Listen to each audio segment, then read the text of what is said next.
Baik, saya akan memulai argumentasi saya dalam 3, 2, 1. Pertama-tama saya akan menyanggah beberapa argumen yang diberikan dari tim kontra. Tim pemerintah. Pertama, ia mengatakan bahwa setiap negara yang lebih unggul akan memberikan klub sepak bola yang lebih banyak dibandingkan dengan negara yang lebih tidak unggul seperti Laos. Contohnya, Laos hanya akan memberikan 1 klub bola saja dibandingkan dengan negara-negara lebih maju lainnya. Dan sehingga ini berarti tidak semua klub bola masuk dalam Liga ASEAN ini. Dan ini pasti tidak akan menguntungkan. Dan mengapa saya menolak mosi ini? Karena tentu ini tidak akan menguntungkan setiap klub bola, karena dapat menimbulkan ketimpangan di dalam liga dan ketidakadilan. Kenapa? Karena hanya klub-klub bola yang profesional saja yang dapat join masuk ke dalam liga ini, sedangkan klub lainnya yang tidak dapat masuk karena perbedaan skill yang ada, tentu tidak akan masuk. Maka hanya klub-klub bola profesional saja yang dapat berkembang. Lalu bagaimana dengan klub-klub bola lainnya yang tertinggal? Mereka tidak dapat berkembang seperti klub-klub bola yang masuk ke dalam Liga ASEAN ini. Dan ini menunjukkan bahwa Liga ASEAN hanya melihat klub bola yang profesional saja, tanpa melihat klub-klub lainnya yang juga butuh diberikan pelatihan yang lebih signifikan agar dapat meningkatkan skill mereka dan juga bisa masuk ke dalam Liga ASEAN ini. Lalu kedua, even if ini mengundang lebih banyak tim untuk bermain, tapi kami rasa kebutuhan akan liga regional akan tetap ada untuk mencari talenta baru dan lain-lain. Makanya di status quo sudah sangat cukup dengan Liga AFF yang mempertemukan semua negara di ASEAN, karena ini adalah kebutuhan mereka sebagai prosedur untuk memperoleh kualitas. Lalu kedua, tim oposisi mengatakan bahwa jika seluruh klub bola di ASEAN digabungkan akan memberikan keuntungan sebagai berikut. Pertama, dapat menjangkau seluruh negara ASEAN, dapat memungkinkan menarik banyak penonton ke dalam liga. Kedua, gaji lebih stabil dan akan menjadi lebih berkembang, dan klub ASEAN akan lebih siap bersaing. Namun kembali juri seperti apa yang saya jelaskan sebelumnya, bagaimana ini dapat menjangkau seluruh negara ASEAN dan dapat berjalan dengan lancar tanpa adanya konflik antar regional jika terjadi ketimpangan dalam liga ini. Negara-negara yang levelnya kurang setara dengan negara maju lainnya tentu akan mendapatkan diskriminasi dan ketidakadilan. Dapat dilihat dari banyaknya klub bola yang dapat dimasukkan ke dalam Liga ASEAN ini. Negara-negara maju akan mendapatkan kuota penginputan klub bola yang lebih banyak dibandingkan dengan negara berkembang seperti Laos. Maka saya tidak mendukung mosi ini karena tidak memberikan keuntungan kepada semua klub, melainkan hanya klub-klub yang unggul dalam dunia sepak bola. Lalu meskipun ketimpangan ini tidak akan ada, kami rasa akan ada segregasi yang besar juga. Semisal di Amerika ada negara-negara seperti Brazil yang mendominasi, atau di Eropa yang didominasi oleh Spanyol dan Inggris. Makanya ini buruk ke negara itu sendiri karena insentif untuk membangun olahraga akan semakin minim. Sekarang saya akan masuk ke dalam argumentasi saya. Tapi pertama-tama saya akan menjelaskan setup, lalu saya akan masuk ke dalam status quo dan argumentasi prinsip saya.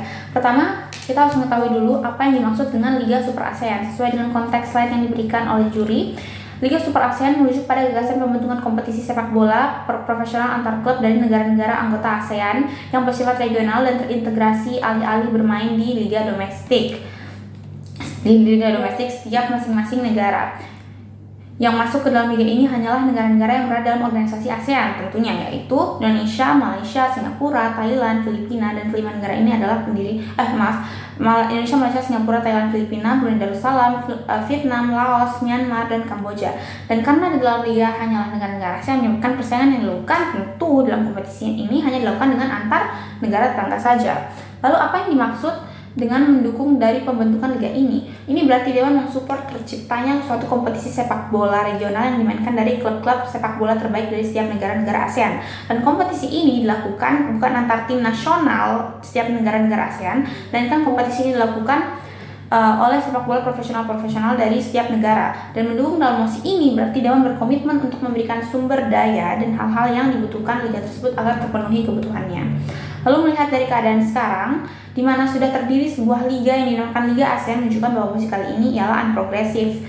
Lalu juga karena terbatasnya kompetisi antar klub ASEAN pada turnamen regional yang hanya dapat dilakukan pada contohnya AFC Cup dan AFC Champions League, menunjukkan adanya keterbatasan dalam pengimplementasian liga ini dalam status quo. Sehingga dapat kita simpulkan dalam status quo ini bahwa Liga Super ASEAN belum eksis adanya karena klub-klub ini hanya bermain pada turnamen tertentu pada ajang regional dan tidak adanya kompetisi tetap pada liga untuk antar ASEAN. Lalu sehingga alasan mengapa saya tidak mendukung mosi kali ini karena kurang persiapan yang matang yang dapat menyebabkan terjadinya risiko terhadap liga ASEAN ini yang dapat menyebabkan risiko kerugian pada liga tersebut, sehingga dibutuhkan peninjauan lebih lanjut dan pematangan yang lebih siap agar pros dan cons dalam liga ini dapat dipikirkan dengan baik, dan kalaupun juga ada sebuah masalah yang terjadi masih bisa diselesaikan, dan risiko terjadi kerugian pun juga pastinya akan berkurang. Baik, selanjutnya saya akan menjelaskan argumentasi prinsip saya dengan burden of proof kenapa ini tidak urgent dan penting untuk menolak mosi. Pertama, meningkatkan terjadinya ketimpangan di dalam liga terhadap antar negara. Seperti yang saya jelaskan sebelumnya, kenapa ini bisa terjadi? Liga Super ASEAN berpotensi untuk hanya menguntungkan klub-klub besar dari setiap negara, karena salah satu hal penting dalam masuknya klub ini pastinya berdasarkan dari skill tentunya, dan juga seberapa maju dan jaya negara mereka, sehingga tentu negara-negara berkembang yang masih berkembang seperti Brunei, Laos, Kamboja hanya akan menjadi pelengkap dalam liga ini atau bisa disebutkan sebagai figuran. Lalu kedua, akan terjadi beban finansial. Kenapa? Karena liga ini membutuhkan lebih banyak biaya dalam sistem operasionalnya. Perjalanan yang mungkin harus dilakukan antar negara dapat membebani negara yang tidak memiliki dana yang cukup besar untuk biaya tersebut. Sehingga contohnya kenapa di sini saya bilang perjalanan yang mungkin harus dilakukan antar negara. Kalau misalnya kompetisinya dilakukan di negara lain, tentu misalnya lomba AFC tadi, kompetisi AFC ini dilakukan pada negara Filipina contohnya, atau Singapura, sedangkan kami Indonesia tentu harus pergi ke Singapura. Namun bagaimana, dan baguslah kalau misalnya negara tersebut memiliki dana yang cukup untuk pergi ke negara tempat kompetisi itu dilakukan. Namun bagaimana dengan negara-negara yang tidak memiliki cukup dana, tentu tidak bisa mengikuti kompetisi ini. Lalu ketiga, minimnya daya tarik masyarakat dunia dalam liga ini dibandingkan dengan liga-liga regional lainnya. Contohnya Liga Champion Eropa tentu memiliki daya tarik yang lebih tinggi dibandingkan dengan ASEAN. Dan tentu ini berkontradiksi dengan pernyataan yang dikatakan oleh tim oposisi sebelumnya, yang menyatakan bahwa Liga ASEAN ini dapat meningkatkan daya tarik global orang-orang untuk nonton. Ternyata tidak memiliki daya tarik karena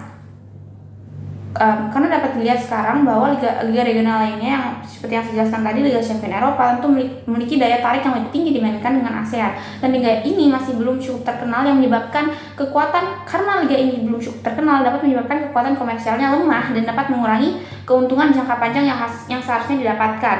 Dan walaupun juga keuntungannya besar atau tidak terjadi kerugian, tentu resikonya masih lebih besar lagi. Maka dari itu, dari semua alasan-alasan saya dan penjelasan saya terhadap argumentasi saya bangga menolak mosi. Terima kasih.